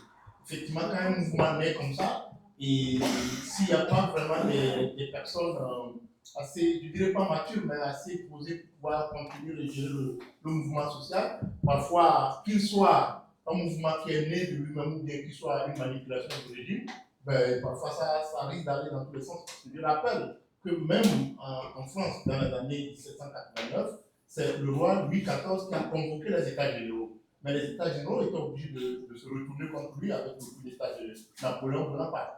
Donc, même si c'est le régime lui-même qui manipule, des concepts contenus, effectivement, on peut assurer un changement. Je voudrais le commentaire que je voudrais faire. Ça s'est passé au Togo. En 90, le général Yadema était à terre. Il était vraiment à terre. Parce que les manifestations avaient pris toute la capitale de Lomé jusqu'à l'intérieur du pays et normalement le président était tombé. Mais je vous assure qu'après la conférence nationale souveraine, il est revenu, il est resté au pouvoir jusqu'en 2007, jusqu'à ce qu'il ne décède. En 2017, son fils qui est arrivé en 2005 également était à terre. Parce que les manifestations étaient de Lomé au nord. Et en réalité, c'est qu'il devait partir s'il y avait une certaine canalisation. Mais il est là jusqu'aujourd'hui. Donc, ça pose effectivement un problème de gestion des mouvements, parce qu'en fait, les peuples ont soif de la liberté. Et quand le peuple descend dans la rue, si on ne sait pas contenir, effectivement, ma petite question. Pourquoi là, et comment et pourquoi est-ce que c'était sous pression que le Conseil constitutionnel algérien avait annulé les élections, ou bien les juges constitutionnels étaient aussi du côté du peuple? Merci. Annuler les élections de quelle année? Les élections Le dernières. cinquième dernières mandat. Pour le cinquième Cinquième mandat. mandat. Pour le cinquième mandat. En fait, il Vas-y, n'y a, réponds. pas eu d'annulation de la part du Conseil constitutionnel. Ce qui s'était produit, c'est que le président candidat Abdelaziz Bouteflika, À la qualité. décédé À la aujourd'hui, qualité. il avait déjà annulé la date, il avait fait un report, il avait annoncé un report de date sous prétexte que les conditions n'étaient pas idoines. Et puis par la suite, c'est l'état-major militaire, sous la direction de l'ancien chef d'état-major décédé aujourd'hui, Gaïd Salah, qui avait actionné d'abord l'article 102, vacances du pouvoir, et puis par la suite a obtenu la démission du président. Ce qui s'est produit par la suite, c'est qu'on est rentré dans une on est sorti de la Constitution, puisque on a mis le président du Sénat, qui occupe les fonctions selon les dispositions constitutionnelles, qui a occupé les fonctions de président. Mais sur cette période, normalement, sa mission devait s'arrêter au bout de 90 jours maximum, et son seul but était d'organiser des élections. Et là, sur cette période, on a changé 3 fois de gouvernement, de chef de gouvernement, on a prolongé à plusieurs reprises jusqu'à arriver au mois de juin. Et tout en manipulant la Constitution et ses dispositions comme on le souhaitait du côté de l'État, du côté de Gaïd Salah, puisque c'était lui qui parlait ouvertement au nom d'une partie des militaires, eh ben on reprochait au mouvement populaire et à ses défenseurs une volonté de sortir de la constitutionnalité de la situation par le prolongement d'une crise politique. Voilà. Mais il n'y avait pas eu d'élection tout court à ce moment-là en 2010. J'espère que j'ai été fidèle à la réalité. Bon, alors, je vous préviens, il est 17h05. Il a posé une question. Alors, une question. On a répondu pendant le Hirak. Il est Nokhba. Oui. Alors que j'ai partagé un statut avec vous. Un statut. Il va partager des milliers, si pas des millions. اسمي لقيتها mois ديسمبر ولا mois de novembre داو ناس الحبس ليش كبيره بروفيسور استاذ جامعي طبيب كثير دابو كيديروا en français دابو fondu, dilué dans le Hirak. خلاص في سين داخل الحراك هذه شاك فوا نسمع هذه لا دوزيام خلاص كيما قال لك بصح كاين العبقريه نتاع الشعب الجزائري سال يا دي ديتاي ما ندخلوش فيهم بصح لي ديتاي حنا قلنا بلي زيدنا نشكروا قلنا بلي ليكسبيرونس الجزائريه ماشي ليبيا راحوا يسقطوا النظام سقطوا الدوله وحنا ما ندورش هذه هنايا يتنحاو كاع على بالنا راهي عمل مثلا بوشاشي وقبل العراق راح العراق لا تيبونسيون قال لهم في العراق يتنحاو كاع في العراق سي با بوسيبل يتنحاو كاع الانسان بالك شعبي باسيط ما يفهمش واش معناته النظام الدوله بصح الدوله نظام تروازيام شوز برك هذه تسمى جنازتي قال واحد الكلمه مشات لا مجال للنقاش في هذاك الوقت لا مجال للنقاشات المؤجله سي بور سا اون ريوسي في الحراك باش ما نمشي ما خليناش هضرنا على المفقودين وكان ما كاري المفقودين. Il y avait plusieurs cas. Il y avait les prisonniers. نعيطوا على المفقودين كنقولوا Il y avait les féministes aussi. كاع اعطينا لهم كامل حقهم بصح كاين واحد العفسه يعطوا يقول لك حراشي دوله اسلاميه كاع سي با ما تقولش يا صبر نبدا ساعات الفشل يجي ويعيطوا كاع معايا فوالا فهمتي انا اللي كنت مانيبيلي فيها اسك فهمت واش معناتها هذه فهمتوا ولا لا؟ يقول لك شوف من يقول لك واحد يقول لك Non, mais de 5 minutes là, et on a encore une question, donc ce serait bien de chanter à la fin. لا للاسف فهمتوش معناتها يعيط رشيد Très bien. Pour donner la parole, parce qu'à 15, on coupe le signal. Juste, bon, je voulais aussi participer, mais tout à l'heure. J'ai posé la question, s'il vous plaît, pour une fois. Moi, j'ai posé la question sur le Hirak a été manipulé. Donc, c'est un sujet qu'on aborde entre nous, en fait, correct. Mais on a le droit de faire un bilan. Hein? Il faut. Oui, non, il faut, je sais pas. Hein? Mais en tout cas, à notre niveau, on doit le faire. On doit se dire des vérités. Moi, j'ai appartenu à un moment à un parti autour de Hussein Ahmed qui a tout le temps appelé attention à l'effondrement de l'État. Ça, c'est durant les années 90, je ne parle pas des années 2000. Hein. On n'a jamais milité pour l'effondrement de l'État. L'effondrement de l'État, c'est le Irak, c'est la Syrie, c'est la Libye, c'est le Yémen. Et la chance que la Tunisie, le pouvoir ou l'État n'est pas tombé, et donc ils ont échappé belle à l'effondrement, bien que ils sont en train de les ramener vers l'effondrement. Mais derrière, mes chers scariens, moi j'ai milité toute ma vie pour ce slogan. C'est-à-dire, j'ai appartenu à un parti, à une organisation de défense des droits de l'homme de l'Irak du Nord, ni État intégriste, ni État policier. Ma brina Boulahia, ma brina Kasketa, c'est-à-dire un pouvoir civil. Aussi, j'ai beaucoup discuté avec mon moi qui milite pour ce slogan que je respecte. Mais donc,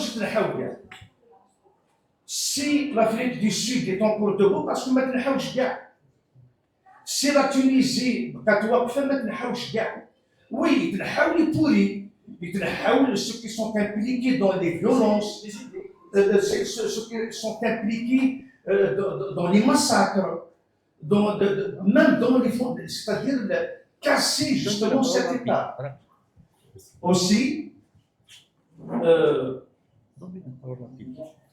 est, ah oui, mais c'est vrai, parce qu'il faut. Tiens, c'est ton Ah non, qui va couper le signal, c'est pas moi. Non, c'est pas grave, juste parce que il y a des choses.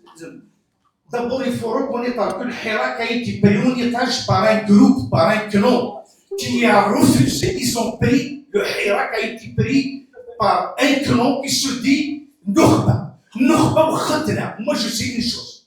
Quand il y a une assemblée générale, les instances de l'association, du parti, mais swatch, il y a l'assemblée générale.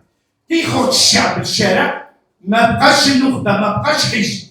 Si le peuple s'est révolté, ça veut dire que la classe politique a fait faillite. Il n'y a plus d'intellectuels. À ce jour, dites-moi ces intellectuels qui ont pris des positions contre ce pouvoir. Il n'y a plus d'intellectuels. Les intellectuels, soit ils sont dehors et ils se sont rangés derrière le pouvoir avec leur silence, soit ils sont à l'intérieur du pays et sont bien pris en charge par ce pouvoir. Donc, juste pour dire, on a beaucoup de choses à revoir. Je sais une chose. Le Hirak a rassemblé le peuple algérien. Les ennemis du Hirak sont à partir déjà de ces peuples, de ces clans, de ces minorités, de ces gens qui ont pendant des années pleuré. On est seul, le peuple, il ne veut pas se lever. Pour une fois, le peuple s'est levé. Ah non, certains même critiquent Khawa. Nous, Kabylie, on devient un pleurnicher. Les autres régions nous ont abandonnés. En 2019, comme toute l'Algérie, même le Djilfay, ils ont brandé le drapeau à Mazir, où ils venaient on s'est dit Khawa. Donc il faut qu'on se laisse une fois, on va faire le Sénat. Qu'est-ce qu'on veut? Donc c'est tout à fait normal, il faut espérer, parce que le Hirak est une idée. Le Hirak a prouvé une chose, c'est que ce régime est isolé. Il est dans un coin, et le peuple est dans un coin.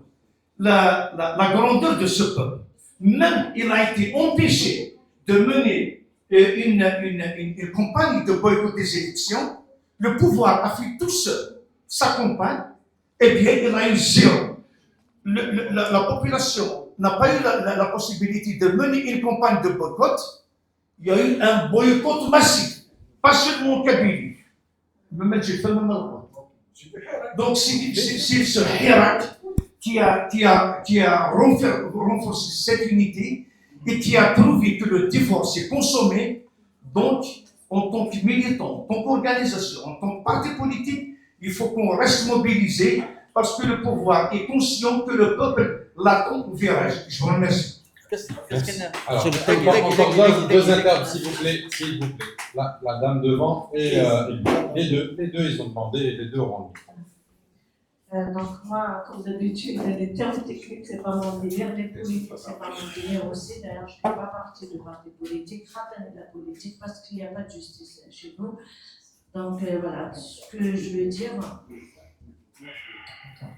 par rapport à mon vécu, donc l'Algérie, elle a toujours été comme ça. Je ne vois pas de changement en fait. Moi, je sais que c'est pas il n'y a rien qui fait plaisir en Algérie. C'est toujours avec les mêmes problèmes. Le peuple, il subit toujours, il a toujours subi. Voilà, j'ai presque 50 ans, depuis mes 1 an, il n'y a pas de changement. Il y a toujours des injustices, il y a des coups d'État.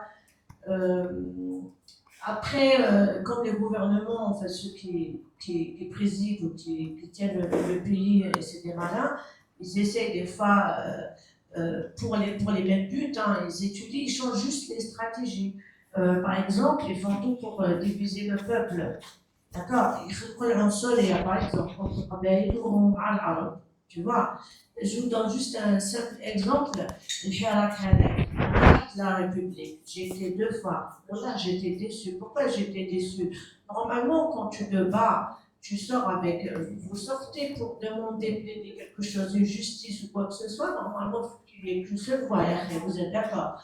Tandis que là, moi, j'ai trouvé que la République, c'est des clans.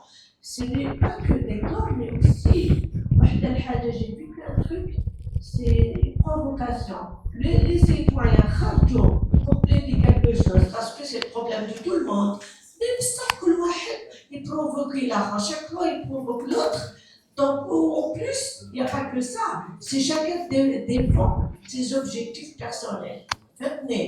Donc, on a beau parler, vous faites, il y a des organisations, il y a des associations, mais tant que le peuple est déchiqueté, tant que le peuple n'est pas uni, tant qu'il y a des traites, il y a des vendus, je pense que l'Algérie restera toujours comme ça, malheureusement. C'est un constat. Alors, le micro. Bon, j'essaie d'être vraiment très très bref pour 2 points. Le premier point, à chaque fois, on se trompe d'une expression, c'est-à-dire tout le monde doit disparaître, à ceux qui ne comprennent pas l'arabe. C'est-à-dire, c'est les révolutionnaires du Hirak qui ont demandé que tout le monde soit balayé. Alors, il faut qu'on prenne conscience, c'est-à-dire que ce n'est pas physiquement. C'est-à-dire, ils peuvent être les mêmes personnes qu'on peut balayer aujourd'hui et ils reviennent demain sous un autre régime. C'est-à-dire, c'est les institutions qui doivent exister. Ce n'est pas les personnes c'est-à-dire, on ne s'attaque pas aux personnes, mais on doit installer les bonnes institutions qui fonctionnent. Ça, c'est un. La deuxième proposition que j'aimerais vous faire, c'est-à-dire, moi, je m'attendais toujours à Riposte Internationale qu'ils agissent dans ce sens, mais je vous propose, parce que depuis tout à l'heure, on se critique entre nous. Voilà, on a des élites qui se cachent derrière, il y a ceux qui sont soudoyés, il y a ceux qui sont corrompus, etc. Et pourquoi pas aujourd'hui, comme la riposte internationale, c'est un noyau, pourquoi ils ne proposent pas un appel, une proposition pour certaines élites, des têtes pensantes, qui les rassemblent pour un travail de réflexion. C'est-à-dire c'est un travail qui peut aboutir à un résultat. Je ne sais pas, peut-être ça va prendre 1, 2 semaines, 1 mois, 3 mois, je ne sais pas combien de temps, mais on reste comme ça en train de critiquer les uns, on nous critique les uns les autres, et on attend qui va commencer, qui va suivre. Je ne sais pas, franchement, je ne sais pas à quoi sert notre rencontre ici. Aujourd'hui, voilà ce qui s'est passé un jour, voilà comment on a fait, comment on n'a pas fait, où est-ce qu'on s'est trompé, mais comment on se corrige, comment on avance. C'est ça la question qu'on pose. Moi, ce que je vous propose, en dernier lieu, c'est que Riposte Internationale, même si ce n'est pas Riposte, un autre organisme, une autre ONG, je ne sais pas qui, une autre association, ils proposent à certaines élites, ils appellent les personnes, c'est-à-dire volontaires, qu'ils réfléchissent. Même ils doivent prendre toutes les erreurs du passé, qu'on les met à table pour les éviter aussi, pour qu'on reprenne la... Voilà. Merci à toutes et à tous pour cette participation. Le sujet est inépuisable, effectivement, Mohamed. On pourrait en parler pendant des heures et des heures, juste pour répondre à la question qui avait été posée tout à l'heure, le rôle de la société civile dans le Hirak. La société civile dans le Hirak était présente à travers, par exemple, la Ligue des droits de l'homme, qui avait son petit carré, il y avait le regroupement de lutte pour les droits des femmes qui avait aussi un petit carré, Raj avait son petit carré, SOS Kabloua avait son petit carré, il y avait des associations comme Nas El Khair qui tournaient un petit peu partout autour, qui avaient initié les jeunes de Tasmet, qui avaient initié des mouvements de solidarité en donnant de l'eau, en distribuant de l'eau à travers sur la rue pour les gens. Donc cette société civile, alors ça c'est encore une autre partie, on n'est plus dans la société civile classique. Donc et cette société civile, il faut comprendre quelque chose, c'est que dans notre pays, la société civile, on a 2 sociétés civiles. Il y a la société civile qui est au service du régime, et il y a la société civile animée par les gens qui y croient. Et la société civile animée par les gens qui y croient a été présente dans la rue, a accompagné le mouvement dans la rue, a essayé de faire de son mieux pour offrir des lieux, des espaces, un encadrement, une ligne de conduite des débats. Ça, c'est indéniable. Ça n'a pas été suffisant, certes, mais ça a apporté ses fruits semaine après semaine.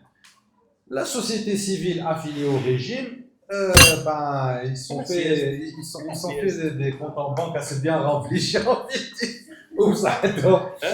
Voilà donc pour clôturer cette table ronde et ce débat autour du soulèvement populaire en Algérie, état des lieux.